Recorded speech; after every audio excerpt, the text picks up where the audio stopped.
So I recently made a purchase for the summertime of the DAMA Standup Paddleboard. Now I got the one for fishing. This is kind of a general directions book. This isn't an exact unboxing, but it is an unboxing because I took it out of the box and I'm going to now take it out of the bag. And we're going to investigate the vessel. We'll even blow it up with this handy dandy electric pump I got, because having had these before, I didn't feel like standing there, and you know what I'm talking about. I want to get out on the water. So the duffel bag that it comes in isn't bad. I mean, this is probably in the bag 40 pounds, 45 pounds. It's a little cumbersome, but it's not going to be too much. And if you were going to a lake and you were going to inflate this right off your, take it out of the car and inflate it right there at the boat ramp or on the grass nearby, wouldn't be much to move it. Well, right on the top here, we can see some patching material. That's good to have, but we hope we don't need it. And then we have the waterproof bag. You know, you're going to be out on one of these things. A waterproof bag is probably a good thing. And we have a waterproof phone case. Oh, that's convenient. I have a waterproof phone, but if you put it in the case, the good thing about it is it sinks slower. So maybe we'll try it. We've got the rudders that you can put on if you need them. The thing will track better if you put these things on. I usually don't use them. Oh, there's some pole holders in here, rod holders. There's a leash or lanyard to wear around your foot so the thing doesn't get away from you. And then there's the pump, which I'm not going to need right now, but it's good to have, I guess. And some paddles, not bad too, long ones. So it's a double-bladed paddle, but it's made for this stand-up paddleboard to be used like a kayak or a stand-up paddleboard. So you have options. I kind of like how it looks. So you can see here the adjustable paddle with a clip. You can make it longer or shorter, fairly easy. And here's the stand-up attachment, if that's the way you want to go. So that's kind of nice, not bad. The paddles that come with these are usually not the best. So we'll investigate. So here it is, unrolled. And we're looking like we have 1, 2, 3, 4, 5 air chambers. I don't know. It's good to have air chambers. There's some tie downs on it. You can see how wide this is going to be. I'm going to be interested to see how it looks when it's inflated. But there are some heavy rubber bumpers on the side and up at the bow that can come in handy in a lot of ways. You really can't have enough of this heavy stuff. And then, we got the quick inflate or deflate or check valves or whatever they're called. So I'll stick those on. I'm not following that directions, but it just seems like the thing to do at this point, right? So I bought a smart air pump, the Race Base smart air pump. There's the manual. And I had already bought a different brand, and when I tried to charge it, it wouldn't charge. So I sent that back and got another one. They're all between, say, 60 and 80 bucks. And the reason I got this one is because it also will inflate tires up to 50 pounds. So it's something nice to have. If you're going to have it with you, at least it can bail you out in a pinch if you have a flat, and it can take care of your bicycles and that sort of thing.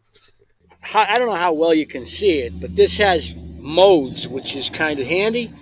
A tent mode, surfboard mode, swimming pool mode, custom mode, car mode, motorcycle mode, bicycle mode, and ball mode. And so, with that said, I got it at 12 for the stand-up paddleboard, which you might be able to see on the display there, but probably not. So let's turn this thing on and see what happens. There's got to be a way to turn it on. Oh, there we go.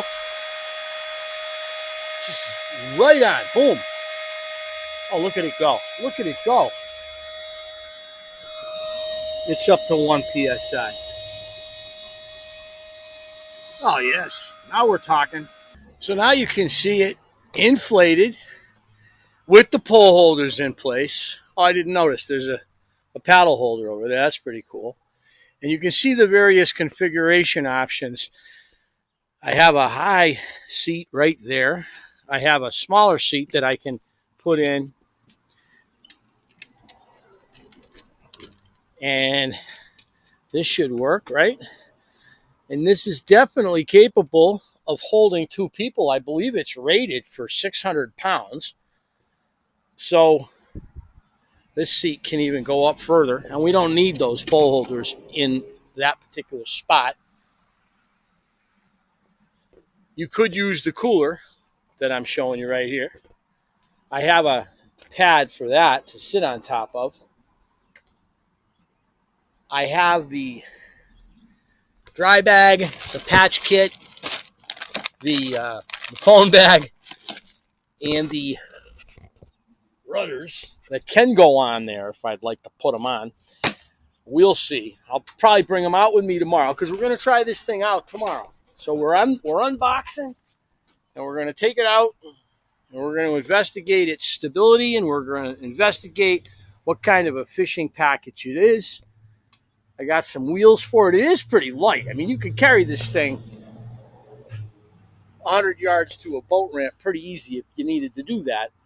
But at the same time, it's something you know, I can put wheels on this, pick it up, and just go. It's got handles all over, which I like. Total of 5 handles. So with that said, we'll see how this thing does on the water tomorrow. We got the kayak, guys. And then I am going to be giving the DAMA Fisherman Stand-Up Paddleboard an opportunity out here today. So this vessel is unbelievably stable. I'm sitting up right now, and I don't think I could tip this over if I tried from a sitting position. I have a swivel seat on it. It's very stable. Yeah, right up. Very stable. Because the seat is high, you can just pop right up, you know? Wow. Yeah, I just blew it up. This is the first time I've tried it. The seat, you mean? You can lock it on. There's, it's a seat that I bought. People use like Adirondack chairs on this and everything else. So you could basically put I have a kayak seat like that that's made for the canoe, which would fit in here if I wanted to be lowered down. Being up high like this would suck if it was windy because you'd act like a sail. Nice one, Tom, on a grub. First cast.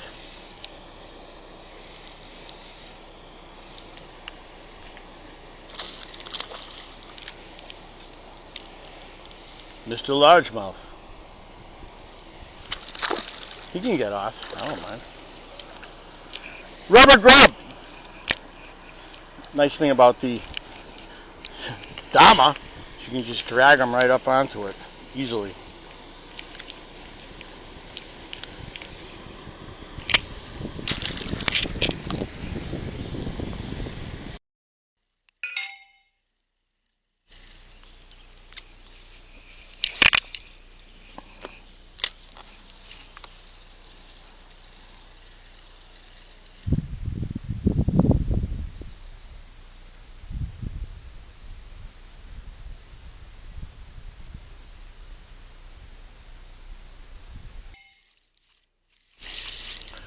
This is my new Standman lure that I just invented.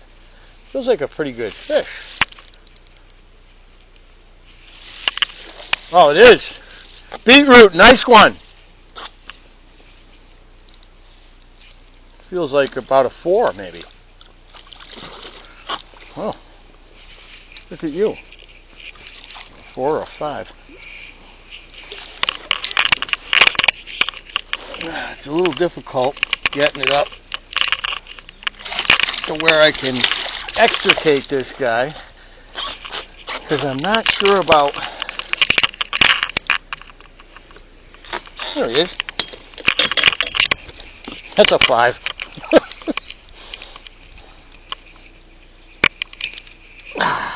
There he is. Look at the head on that.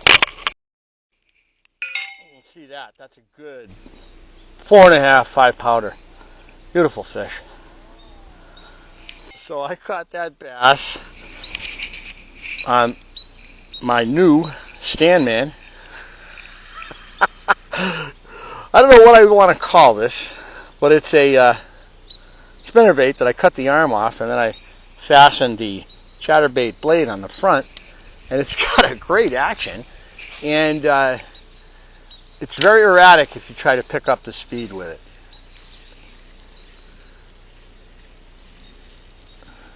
And it'll sink deep, and then you can pump it.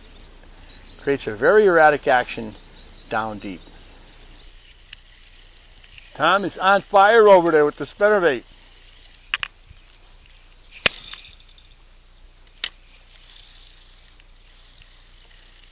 Fluttering over the weeds, and he comes roaring out and whales it.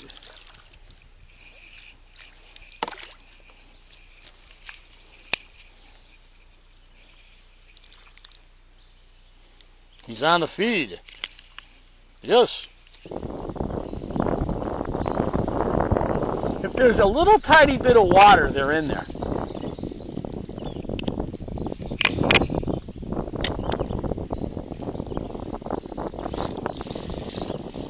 Yes.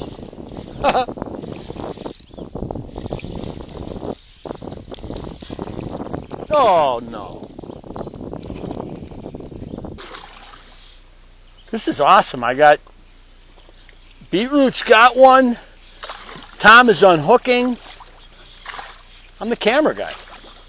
Good footage right here. Oh yeah, they're in those crazy thick. Steven says that those beautiful fish. This is some really interesting weed. Steven says it's like the kind of weed they buy for science class because it's particularly clean. That's about a 2.5. He's not nowhere near as big as that. Yeah. This guy's like Slim Shady. Slim Shady. This is like Lake George. You're getting doubles and triples. Oh yeah. Again, we're just casting right into those tons of balls. I know. I know. It's got like look down over your I know. shoulder. It's perfect depth. You know. Oh, there we go. Right here. Right there. I'm telling you, this place has been on fire today. Oh. And they don't want it wicked fast, it doesn't seem like. They want it fluttered. I've been trying to do it slow just to keep it down a little deeper. In this area at least, because it looks like it's like, what did you say, 10 pieces? Not even, probably 8. Yeah. I mean, we might be coming into a tongue of 10, but it's not that bad. It's I would say it's 8. Look, because you can see the mud bottom right here. Oh, yeah, you can. Just blowing down the shoreline, working these weeds, and there's lots of small fish, but there's also some good sized ones in here. And as the spinnerbait's coming along, it's getting pounded by these fish. They're just like whack, whack. So you can see the technique I'm using. I got those inflatable beach wheels, which actually roll really well through grass and mud and everything else. I kind of like them. They've got a lot more surface area, and they're not really that much money. I think they're like 60 or 70 bucks. And I strapped it. One strap is all I need. This is very light, even with the gear I've got on it. So up we go to the truck. First day, did exactly what I thought it would do. I should have probably put one of the fins on the bottom, or both, but it was beautiful the way it was. I was able to stand up, no problem at all from that high seat. You could put an Adirondack chair on there, you know, a plastic chair that you have in your yard. You could put any kind of chair, or a cooler with a back to it, or not a back, or just a cushion, whatever you want to do. And you can definitely fish 2 people on this. If I had wanted to pull the chair back to here and had somebody else up front, it would have been fine. This, I think, would make a pretty good float boat if you were going down a moderate river without many rapids. You could really fly fish off this very easily with the person in the back sitting and rowing low and the guy up front on the high seat. 40 pounds, and then you put your gear on top. This is a light piece, and you can see where I've been fishing, and you can see where I'm going. And this is, I've brought the canoe down the same way, I brought the kayak down the same way. This is definitely lighter. So it's doing what I want it to do.